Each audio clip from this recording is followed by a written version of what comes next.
Clara, quien es la protagonista de nuestra historia, nació en el 75 en Checoslovaquia.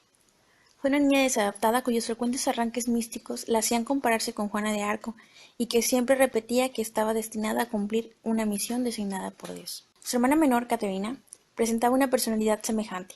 Entre las dos fantaseaban constantemente acerca de las grandes cosas que harían cuando llegara el momento. Con los años, Clara llegó a cursar estudios universitarios, pero nunca pudo liberarse de sus fijaciones pseudo-religiosas. No pasaría mucho tiempo antes de que se independizara de su familia, yéndose a vivir con un hombre con el cual compartió, según sus declaraciones, una tórrida vida sexual. Se embarazó y tuvo 2 hijos, Ondrej y Jacob. Tras su separación motivada por el violento carácter que la distinguía, Clara se quedó sola con los niños. Pese a sus excentricidades, era una buena madre. Pasaba tiempo con sus hijos, los amaba y velaba por ellos. Sin embargo, la soledad la lastimaba. Clara buscó a su hermana Caterina, quien se mudó con ella y con sus 2 sobrinos. Clara y Caterina conocieron a Barbara Skarlova, de 33 años, quien estudiaba en la universidad. Se trataba de una mujer que padecía una extraña enfermedad glandular. Su aspecto era el de una niña de 12 años y constantemente se había hecho pasar por menor de edad para escapar de castigos o inclusive de enfrentar acciones legales en su contra. Barbara inclusive había sido adoptada por un matrimonio que la había tomado por una niña, de carácter violento. Barbara permaneció mucho tiempo en una institución psiquiátrica de la cual escapó. La presencia de Barbara Skarlova cambió muchas cosas. Las psicopatías de Clara y Caterina estallaron gracias al sutil lavado de cerebro que Barbara, con su aspecto infantil, practicó con ellas. Por influencias de Barbara, las hermanas se integraron a un culto llamado el Movimiento Grial, que afirmaba tener cientos de seguidores en Inglaterra, así como decenas de miles de personas en todo el mundo. Este movimiento se basaba en escritos realizados en 1923 y 1938, elaborados por el alemán Oskar Ernst, recogidos en el mensaje del Santo Grial, en los que afirmaban que el hombre puede llegar al paraíso haciendo cosas buenas en la tierra. Pero la realidad era otra. Uno de los preceptos del grupo era que sus integrantes estaban libres de tabúes sociales, como el incesto, la antropofagia o el homicidio. Todos recibían indicaciones de un líder desconocido, al que solo se le conocía como el doctor. Este se comunicaba con sus seguidores solamente a través de mensajes de texto, enviados a sus teléfonos celulares. El doctor apoyaba la esclavitud, el maltrato infantil y la promiscuidad sexual, en aras de un supuesto sentido libertario. Gracias a la influencia de Barbara, Clara se cortó el cabello al rape y se quitó las cejas. Vestía un ropón astroso y dejó de bañarse. Su hermana Caterina apoyaba todo lo que Clara y Barbara disponían. Barbara, además, experimentaba un doble carácter. Por una parte era una mujer adulta y por otro se comportaba como una niña. Tenía celos de la atención que Clara prodigaba a sus 2 hijos. Poco a poco comenzó una sutil campaña contra ellos. Los acusaba de cometer travesuras, de romper cosas y de comportarse mal. Clara empezó a castigarlos. Sin embargo, la frecuencia de los regaños aumentó tanto que Clara, desesperada por la supuesta mala actitud de sus hijos, le pidió un consejo a la misma autora de todo ello. Barbara, feliz al ser dueña de la situación, le hizo una sugerencia que a Clara y a Caterina les pareció muy natural. Había que construir una jaula de hierro para encerrar ahí a los 2 niños. La jaula fue encargada a un herrero de la localidad. La colocaron en el sótano de la casa. A través de los barrotes los niños podrían recibir alimentos, pero también quedarían sin posibilidades de portarse mal. Era el 2007. Los niños fueron desnudados y metidos a la jaula. No lo sabían, pero permanecerían ahí más de un año. Barbara dio nuevas instrucciones que Clara y Caterina siguieron al pie de la letra. Comenzaron a torturar a los niños. Les ponían cigarrillos encendidos en los brazos y piernas. Los amarraban y amordazaban cuando había visitas. Los golpeaban. Les daban toques eléctricos a través de los barrotes de su jaula. Los azotaban con cinturones e intentaron ahogarlos. Los mantenían desnudos todo el tiempo. Les lanzaban cubetas de agua fría para limpiarlos, aunque lo hacían solamente una vez por semana. Y los niños tenían que dormir en el piso, sin cobijas, junto a su orina y a sus excrementos.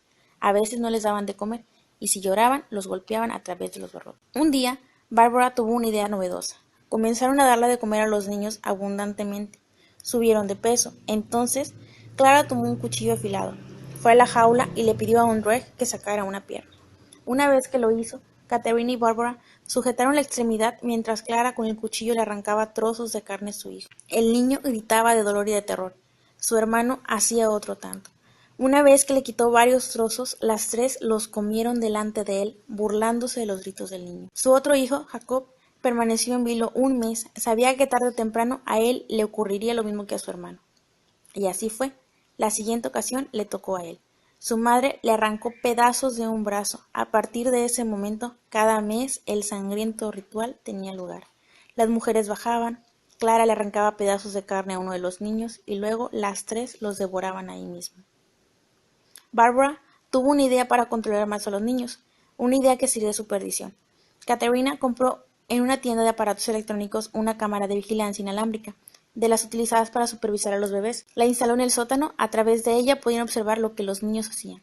También veían cuando alguna de ellas bajaba a torturarlo. Pero algo ocurrió. Un hombre que se mudó con su joven esposa a la casa de junto instaló una cámara igual para monitorear el cuarto de su bebé. Pero su sorpresa fue mayúscula cuando, en vez de ver el cuarto de su hijo, lo que observó fue el ritual de las tres mujeres, torturando a los niños. Pasaron días hasta que se dio cuenta de que la señal que estaba interceptando provenía de la casa de sus vecinos. El hombre grabó un video con las imágenes, luego avisó a la policía. El 10 de mayo del 2007, los agentes llegaron a la casa y encontraron a Clara y Katerina. Se colocaron ante la puerta que conducía al sótano tratando de que los agentes no entraran. Los policías las esposaron y se las llevaron a una patrulla. Luego rompieron los candados y entraron. Lo que allí encontraron los llenó de horror. El hedor a sangre, mugre, orina y excremento era insoportable. El piso estaba pegajoso y en las paredes había manchas de sangre seca. Uno de los niños estaba desmayado, el otro se hallaba en shock. Ambos presentaban heridas terribles, con el cuerpo carcomido y algunas partes casi desencarnadas. Parada frente a la jaula había una niña. Sujetaba un osito de peluche. Al ver a los agentes corrió a sus brazos. Les dijo que se llamaba Annika, que tenía solo 12 años y que era una hija adoptiva de Clara. Los agentes la sacaron de ahí rápidamente. Una vez en la calle, la supuesta niña aprovechó que los policías trataban desesperadamente de abrir la jaula para escaparse. Se trataba ni más ni menos que de Barbara, quien había recurrido nuevamente a su viejo truco consiguiendo huir. El caso fue un escándalo. Los niños fueron hospitalizados. Uno de ellos finalmente murió.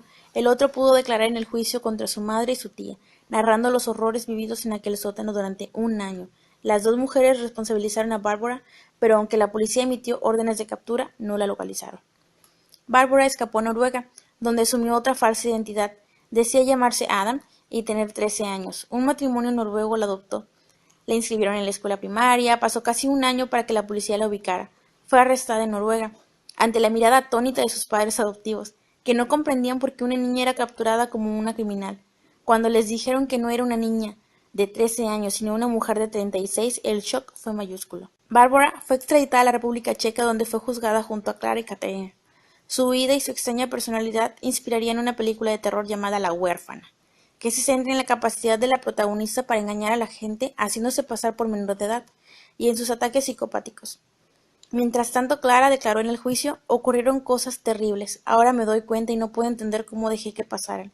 El juicio continúa y las tres torturadoras podrían ser condenadas a 12 años de prisión.